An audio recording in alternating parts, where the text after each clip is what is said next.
Bonsoir à tous, bienvenue dans votre émission, votre projet pour la Réunion. Ce soir, sur le plateau, nous recevons trois femmes de l'association Femmes Solidaires. Alors, on va tout de suite les accueillir. Bonsoir à la présidente Odette Poncet. Merci. Bonsoir à Madi Féroze, qui est donc adulte relais dans l'association Femmes Solidaires, et Béatrice, qui est donc bénévole dans l'association et qui vient ici pour quelque chose de précis. Vous voulez vous marier? Bonsoir. Bonsoir à vous. La question est simple. Femmes solidaires, qu'est-ce que c'est? Femmes solidaires, qu'est-ce que c'est? C'est une belle réalisation. C'est une association de femmes qui s'est créée pour aider les femmes en difficulté, souvent dans des cas de divorce, des cas de violence conjugale. Et nous avons eu dès le départ un peu la prétention d'être sur tout le territoire de la Réunion. Voilà, on se retrouve 20 ans après, voilà, où Femmes Solidaires est en pleine forme. Voilà, nous accueillons toujours les femmes sur rendez-vous à partir de 3 numéros de téléphone. Nous accueillons le mercredi après-midi les enfants victimes, des mamans victimes. Et le vendredi, c'est la journée pour les femmes victimes qu'on appelle le Café Femmes. Et bien sûr, le problème de fond, c'est aussi celui d'intervenir dans les collèges, lycées et puis des entreprises pour faire de la prévention justement sur ce problème. Alors, on y reviendra dans un instant. On va d'abord présenter Madi. Adulte relais, c'est quoi? Adulte relais, en fait, c'est des personnes qui Vous accueillez interviennent dans Ouais. les quartiers, comment dire, prioritaires. D'accord. C'est comme des médiateurs. Il y a beaucoup de problèmes dans les quartiers. Oui. On n'en dit pas assez. Si, là, actuellement, c'est ce qui est d'actualité sur les quartiers. Et sur justement, ce- là, sur cette question-là, qu'est-ce qui fait que... Je vous poserai après cette question. On va d'abord présenter Béatrice, qui est bénévole au sein de l'association. Votre rôle dans cette association? Alors, moi, mon rôle, c'est d'être bénévole. Je viens au Café Femmes le vendredi, où je suis une bénévole active. Active, pourquoi? Parce que j'interviens dans les préventions CNET. C'est un choix que j'ai fait pour faire la prévention, intervenir dans les écoles, les collèges, les lycées, les entreprises, comme dit la présidente, partout, aujourd'hui, sur votre plateau. La prévention, parler de la violence conjugale et les différentes violences Qui est dans tout ce qu'on appelle qui entourent la violence les conjugale, violences intrafamiliales. intrafamiliale, oui. Ma question est plutôt personnelle. Vous n'êtes pas des victimes des violences intrafamiliales, vous personnellement? D'accord. Moi, non. Ok. Je garde ma question et j'ai compris la réponse. La question, c'est finalement, je disais tout à l'heure, dans les quartiers, et là je vous pose la question à toutes les trois, qu'est-ce qui fait qu'on ne voit pas ces violences qui sont dans les quartiers? On passe, on a l'impression que tout va bien, on a l'impression que dans les familles, les choses vont bien, les couples s'entendent, mais après, quand on fouille un peu, et c'est ce que vous faites, on découvre quand même que sous le vernis, il y a des choses pas jolies à voir. Ben oui, je veux dire, quand on vit en couple, au départ, on a cru plus ou moins au prince charmant. Donc, ça ne peut qu'aller. Au départ, ça va, puis des fois, ça va plus. Mais ça va plus, on cache. On a la honte. On est mariés. Certaines se disent, pour des questions religieuses, on ne peut pas divorcer. Et puis, la famille. La famille et les parents. Il y a toujours eu des problèmes dans ces familles, même en remontant les générations. La mère, elle est restée là. Donc, on se tait. Jusqu'au jour où ça pète. Il y a une réalité, c'est que les générations à partir des années 80, enfin, avant les années 80, tout ce qui était les années 70, 60, ceux qui sont mariés dans cette époque-là, sont toujours restés. Qu'importe qu'il y ait eu de la violence, qu'il n'y avait plus d'amour, qu'importe ce qu'il y avait, les parents restaient ensemble. Oui. Et pas qu'à La Réunion, hein, sur le territoire français, c'est quelque chose, surtout dans les villages, c'est quelque chose, c'est une tradition. On reste ensemble, quoi qu'il arrive. Oui, mais alors vous reprenez des années 80, ça fait 45 ans. Les choses ont beaucoup évolué parce que, je veux dire, même après 68, les filles ont pu aller à l'école. On a commencé après 68. Il y a eu un changement des mœurs. Les femmes ont pu accéder, voulaient travailler. Il y a ça. Il y a aussi il y a eu des grandes associations internationales sur le problème des femmes. Et donc, il y a des droits pour les femmes aujourd'hui. Les lois ont été votées.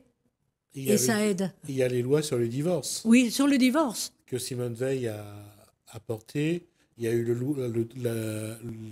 la loi sur l'avortement que Simone Veil a également apporté.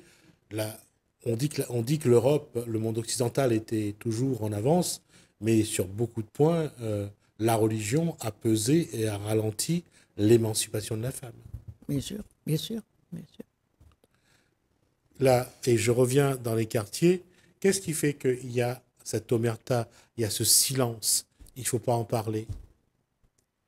D'après moi, ça serait plutôt sur des représailles. Ouais. Parce que récemment, il y a une association, en fait, cette association-là, c'est une association qui est dans Payard.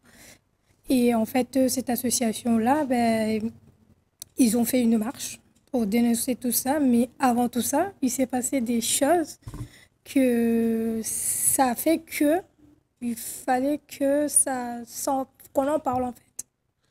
Pourquoi? Par des jeunes. Là, même en vous écoutant, on voit que c'est pas simple à dire. On voit qu'il y a des choses qu'il ne faut pas dire. Oui.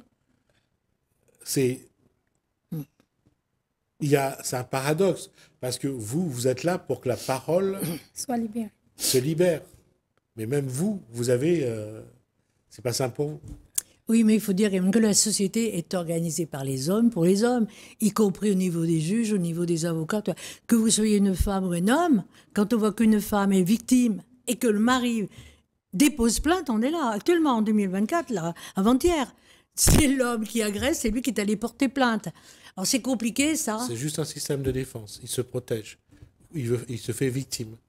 C'est ça, la stratégie pour l'homme, c'est d'être toujours en position de victime. Oui, mais n'empêche que la femme va être convoquée par la gendarmerie, ça se passe à la possession, et qu'elle devrait faire un stage. Enfin, donc, c'est l'histoire de fou. Enfin, je veux dire, tout est inversé. Donc, on est encore dans un monde très, très masculin, où les lois, elles vont peut-être plus vite que nos mentalités, c'est sûr.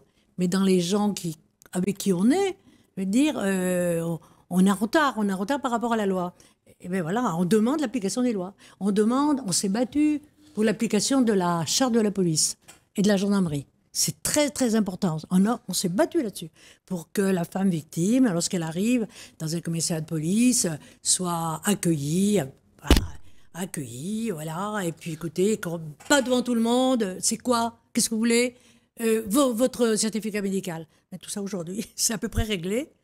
Non. Oui, mais il y a une chose aussi... je parle pour les gendarmes, pour certains gendarmes et pour certains policiers, il y a des femmes qui viennent, qui portent plainte et qui le lendemain viennent retirer leur plainte. Oui. Il y a ça aussi. Eh bien, c'est la même chose. C'est la même chose. C'est que la femme, elle dépose plainte. Elle va peut-être mettre 20 ans à déposer une plainte contre son mari. Mais cet homme, elle l'a aimé, elle l'aime peut-être encore. Et elle a des enfants. Elle n'a pas envie que son mari aille en prison. Donc, elle dépose une plainte. Et après, elle ne veut pas. Elle retire. Mais la gendarmerie garde. On garde aujourd'hui. Toutes ces plaintes, elles s'accumulent parce qu'on sait, à Paris, il y a l'association des femmes qui viennent. Ben, très bien. On sait qu'elle va peut-être revenir dans 2 ans, 3 ans. Parce que l'affaire n'est pas réglée. Il y a des problèmes de violence psychologique ou je ne sais pas, sexuelle peut-être. Mais on sait qu'à un moment donné, ça sera insupportable. Et souvent, c'est insupportable. Ce qui se passe très, très souvent à La Réunion, c'est lorsque l'instituteur dit « Madame, il y a un problème avec votre garçon, il y a un problème avec votre fille. Qu'est-ce qui se passe? Il est en train de décrocher, là. Il est en train de décrocher. » Et là, à ce moment-là, cette femme qui cherche à cacher au maximum, elle se dit « Quoi? Quoi ?» Ça a une incidence. Et à ce moment-là, peut-être, elle va se dire « Allez, il faut que je fasse quelque chose. L'avenir de mon enfant, non, ça n'a pas de prix. » Peut-être qu'elle va prendre position à ce moment-là. Ça, c'est dans le meilleur scénario possible. Oui, voilà. Mais c'est pas toujours comme ça. Ben non.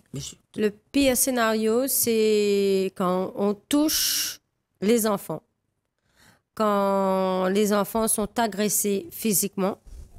Je parle de viol, je parle d'inceste, je parle d'agression physique. Et là, la mère, elle se dit, parce qu'elle est dans le déni. Il faut savoir que le cycle de la violence, c'est une boucle. Elle tourne en boucle, en boucle, pendant 5 ans, 10 ans, 45 ans, comme vous dites. Et quand on touche à ses enfants, et ben là, elle va se dire, le pire, elle va se dire, oh, faut que je réagisse. Je quitte ou sinon je vais le tuer. C'est le pire qui peut arriver, le pire scénario qui peut arriver.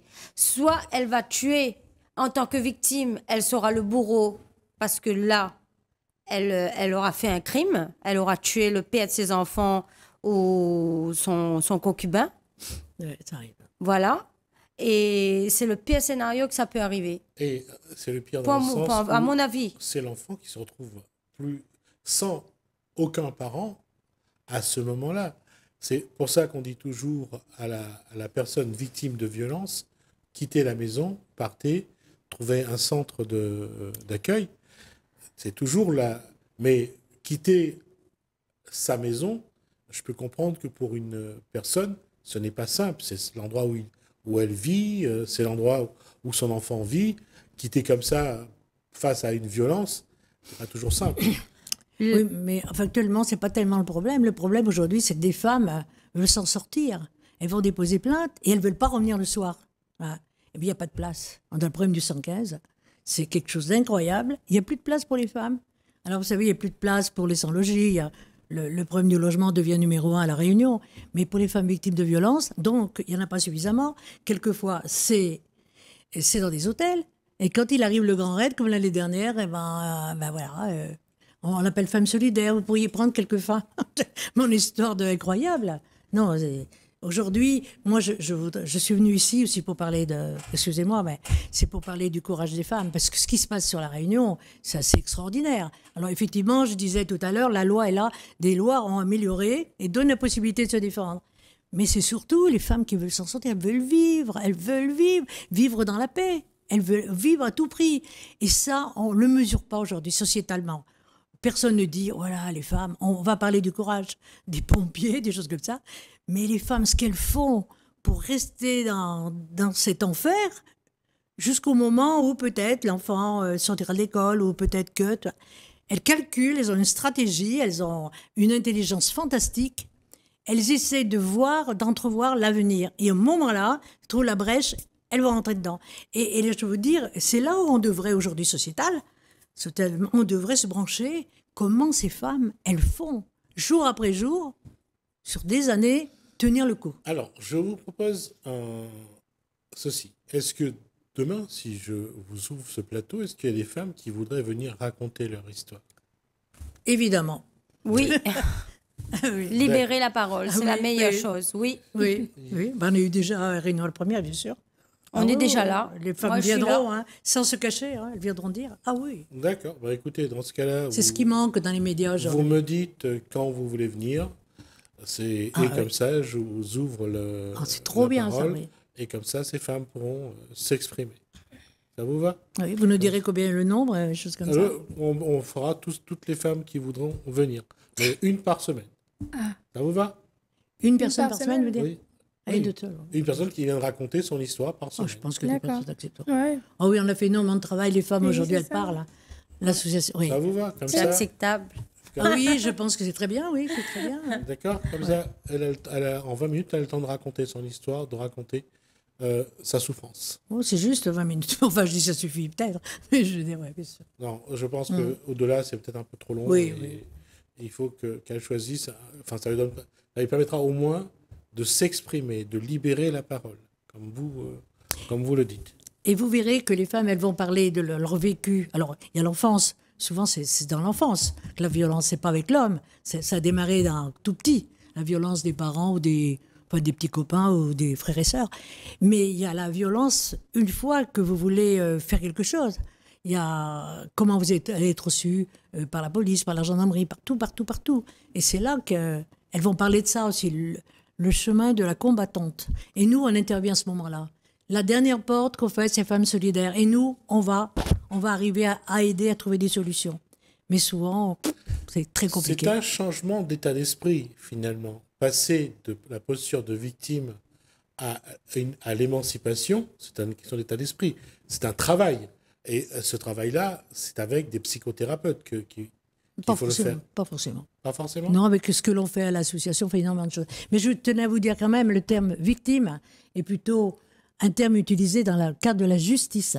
Mais la femme, là, quand je vous dis, elle essaie de maintenir les liens, les enfants, faire semblant avec le père, faire tout un tas de choses. Elle est dans un courage fantastique. Là, elle est victime parce qu'elle est coincée, mais je veux dire, elle est déjà dans une démarche, un peu d'autonomie, une démarche d'émancipation. Elle va tout faire pour pas perdre la face, pour peut-être se maquiller, bien s'habiller. Enfin, elle va essayer de faire voir qu'elle est bien. Elle va tricher peut-être pour que les enfants puissent s'en sortir bien, vous voyez. Et donc le terme victime, je veux dire, il ne convient pas. C'est pour ça que nous, c'est un terme qu'on n'emploie pas trop. On dit femme courage, parce que dès qu'elles arrivent chez nous, qu'elles commencent à nous raconter ça, et nous on les croit, évidemment, ça ne s'en fait pas. Mais c'est fabuleux. Mais aujourd'hui, la société réunionnaise, ouais, c'est ce que vous dites. Là, les femmes vont s'exprimer, vous allez voir ce qu'elles vont vous dire. C'est incroyable. Mais c'est beau, hein. On n'est plus dans la victime, là. On n'est plus dans la victime, on est dans les femmes qui ont... C'est fabuleux. Ça devrait changer aussi des choses après, ça, hein, ces femmes-là. Mesdames, la question, c'est aujourd'hui, on a l'impression qu'il y a toujours une chape de plomb sur cette violence intrafamiliale. Qu'est-ce qu'il faudrait, et je reviens vers Madi Féroze, la question c'est comment faire pour que il n'y ait plus cette honte. Il n'y ait plus cette honte de dire je suis victime de violence. Parce que le premier obstacle à franchir, c'est la honte. C'est pas ce que vous ressentez chez les personnes que vous rencontrez? La honte, il faut dire aussi qu'il y a des hommes aussi victimes, hein, on peut parler aussi de tabou. On peut parler aussi de... ils ont peur, oui. Ils ont peur. Si c'est un homme, il va ressortir son ego. Il y a l'ego qui va ressortir. La fierté. Pour une femme, ça sera la honte. Ça sera le rejet. Ça sera... Qu'est-ce qu'on va penser de moi? Il y a toujours cette posture de dire, si je suis victime de violence, c'est quelque part, j'ai fait quelque chose pour ça? Non. On est souvent dans la culpabilité. Ouais. On nous met dans la culpabilité. On nous fait culpabiliser. Mais recevoir la violence verbale au quotidien, oui, je vais employer des mots forts, je peux. Oui, tu es une salope. Oui, tu es une putain. Tous les jours. Matin, midi et soir, à un moment donné, on va commencer à croire qu'on est une salope et on est une pute.